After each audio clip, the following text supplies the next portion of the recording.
even remark about what just happened. Does anybody realize that this is Stevie Wonder? Yeah.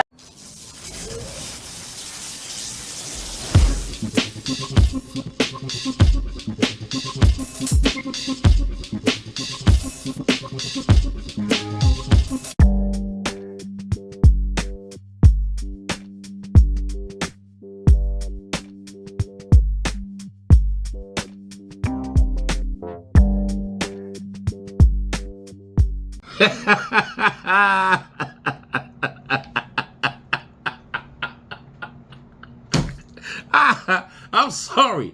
You know what? I'm not even sorry. That shit was funny as hell. Come on, man. Shit.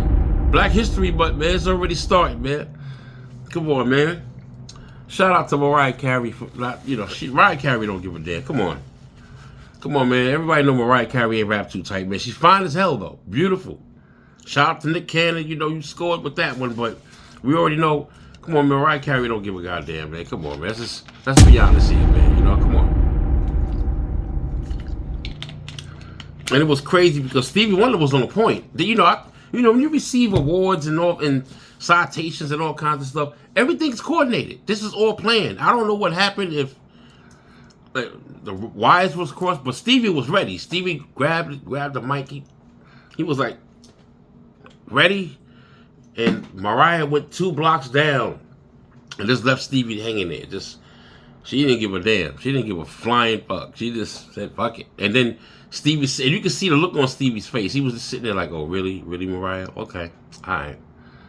That's how you're gonna do me like that. You know what I mean? But shout out to Stevie Wonder, man. You know what I mean? Stevie Wonder's a legend, man. I was just listening to some of his old music the other day. That girl thinking she's so bad. Stevie Wonder's a bad motherfucker, man. You know what I mean? Mariah Carey, you ain't shit. You know what I'm saying? You ain't shit. You know what I mean? What else is going on, man? So I see Wendy Williams, man. She got some sort of documentary getting ready to drop, or I'm not even sure if it's out. I'm not even sure. But she's claiming that she's broke or something like that. I got a Wendy Williams story too. This is gonna be real brief. Back in, I believe it was 2004. I believe it was. My man Brooklyn Mike was hosting this club called Comics out in 14th Street in Manhattan.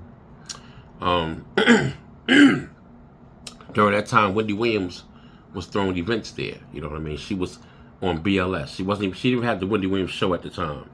So it was quite a few comedians that was on the show. I was up and coming. I did about 10 minutes.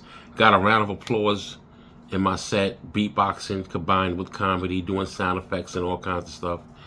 And Wendy Williams was walking in as the show ended. As I was getting up the stage, I see Wendy and her husband walk in. Next day, I get a phone call. Yo, Wendy Williams is bashing you on the radio. Somebody wasn't funny. The crowd wasn't feeling me. Shout out to Charlamagne, though. Charlamagne the God. That's when Charlamagne was on the come up. And he was like, nah, the brother was all right, man. He up and coming. She was like, no, they weren't laughing. And they didn't find him funny. And, it was very strange because out of all the comedians that was on that show that night, she handpicked me. And I didn't like her. I couldn't stand her because I knew she was lying. It was a bold-faced lie. Didn't understand it. And a lot of comedians, they were loving that shit. You know what I'm saying? They was like, yo, D, you heard what she said about you on the radio? Yeah, man, she was bashing you and shit. Bitch ass niggas, they thought it was cool because, I'm not going to get into that, but it's okay, right? But then I found out later on, years later, matter of fact, before I even get into that, about 2 years later, she ended up in Caroline's because Wendy was throwing comedy shows. She tried to be a comedian. When you run a radio or you're on reality TV, there are artists or reality show celebrities or radio hosts that believe that they could just get on stage and just do it. And fans get fooled, being that these people have a name, they'll pay a ticket and go out and see these people perform, but they don't respect the craft of comedy. But anyway, so Wendy was doing comedy shows, and she wound up, Comics had closed, so she moved to Caroline's. 2 years later, a friend of mine had a show he had a show in Caroline's, but he had to go out of state. He had gotten booked to go out of state. And at this time, I was beasted at this point. Beasting meaning I was really doing good. I developed a rhythm. I had like a 45-minute set at this point. And but you know, they only booked you to do about maybe 15, 20 minutes. So my man couldn't do the show. He was like, yo, let my man DOA do it. DOA's funny. And Wendy's husband at the time was like, nah, he ain't ready. And that's when I realized the bullshit. Because Wendy Williams' husband never saw me. I never met him. He's never seen me perform. We never crossed paths. And that's when I realized the bullshit. I don't know if he felt I was a threat. Maybe Wendy must have saw some shit and she must have gave me a compliment and the nigga started beefing. Because I remember during that time in comics, I stayed after the show. And as I was leaving to go home, I spotted Wendy and her husband inside. I don't know if it was a Rolls Royce or a Bentley, and they were arguing. You know, it was weird. So I don't know if he made her say that bullshit that I wasn't funny and this and that and the third, but she kind of like gaslighted like my shit because I was really like, you know, I had that hood fame. It didn't stop my flow, but it showed me that people can easily be manipulated. You know what I mean? And the reason I shared that, the reason I'm sharing this story is because I really didn't like Wendy for years. Because when you're so used to bashing people and being disrespectful to people, you get immune to it. It doesn't mean nothing to you no more until after you start losing money. You're not hot no more. Because that's what they do to you. They love you one day, hate you the next, and next thing you know, poof, they're gone, right? But I'm not going to bash the woman while she's down. I prayers up for Wendy Williams. I hope she's not broke. I don't believe she is, but I pray for her. I wish her well. And I hope nothing but great things for her. I'm not the kind of guy that holds grudges.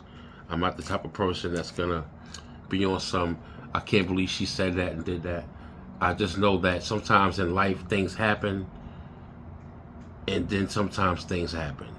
One minute you're like on top of the world, and the next thing you know, poof, it's all gone. So you just got to be careful how you treat people, how you handle people. You know, my cousin had told me years ago, she said, your talent won't get you as far as your character. So your character, you know, is very, very important.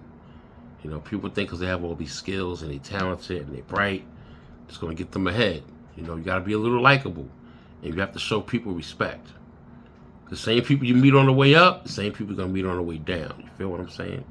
So I just wanted to end it on that note. Shout out to Stevie Wonder, man. Mariah Carey. Stop treating people like that, man. Stop doing people dirty like that, man. All right? And Wendy Williams, man, get your shit together, man. All right? All that crying shit. Come on, man. Get your shit together, man. You was disrespecting people for many, many years. All right? So toughen up. All right? Toughen the fuck up. All right? DOA at the control room, man. Make sure you like, subscribe, share the channel. And I'm out, man. Salute.